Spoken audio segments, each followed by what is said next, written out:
the United States, land of the free and home of the CIA. For years, the U.S. has participated in interventionism by trying to dictate who governs other countries and who gets to win which war. And I think that is one of the worst ideas when it comes to foreign policy. In this video, we will look at three examples: the Bay of Pigs invasion, the Iranian coup d'etat of 1953, and the support of Saddam Hussein in the Iran-Iraq War. First, the Bay of Pigs. In 1959, the Cuban Revolution took place and Fidel Castro took power. Then he started a relationship with the Soviet Union, which the US didn't like since they were trying to stop the spread of communism. A scared Dwight D. Eisenhower gave the CIA around $13 million and told them to make them stop. Then the CIA thought, hey, let's take people that left Cuba because of Castro, train them, and send them back to kick him out. So in 1961, they did just that. Oh wait, no, they completely failed. The invaders surrendered in 3 days and most of them were publicly interrogated and put into Cuban prisons. They didn't even want to be in Cuba in the first place, but now they're in Cuban prisons. As a result, Castro became a stronger leader, a national hero, and it even strengthened the relationship with Cuba and the Soviet Union, which the US set out to destroy in the first place. Then we have the Iranian coup d'etat of 1953. Prime Minister Mohammad Mossadegh was democratically elected by the Iranian people. He wanted to audit the documents of the English oil companies in the country and limit their control over Iranian petroleum. Britain wasn't okay with this, so they called their buddy America to help them to get their way. But then our good old friend, the CIA, was in charge of the planning and execution of the coup. They overthrew Mossadegh and put in power Shah Mohammad Reza Pahlavi.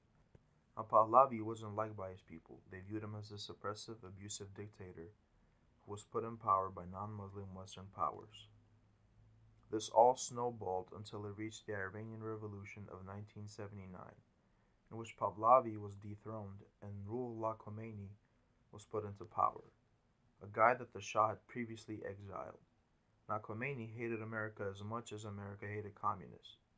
He even supported the group who took hostage the U.S. Embassy and even called the US the Great Satan. This takes us to the last example, the Iraq-Iran War. Iraq has long had border disputes with Iran and was scared that the Iranian Revolution would inspire a revolution in Iraq as well by the long-suppressed Shiite majority.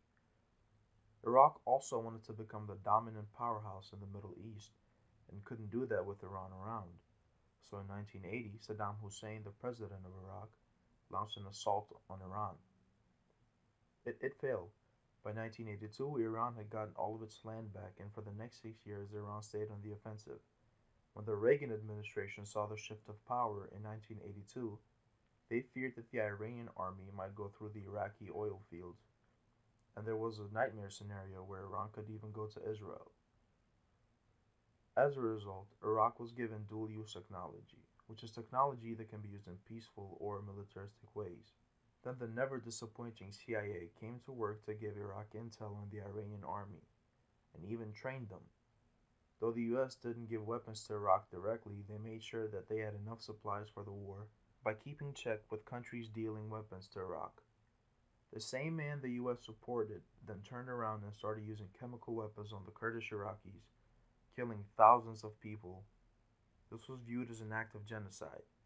In 1988, he launched the Anfal campaign, which was an assault plan where 200,000 Kurds were rounded and massacred. In 1999, he invaded Kuwait for oil and spoils. Then in 2003, the US realized that Saddam Hussein wasn't that great and launched an invasion where they toppled his government and put into power a new one. Now, as you can see, the US doesn't have a great track record with foreign interventionism. That's why I think that it's the worst foreign policy.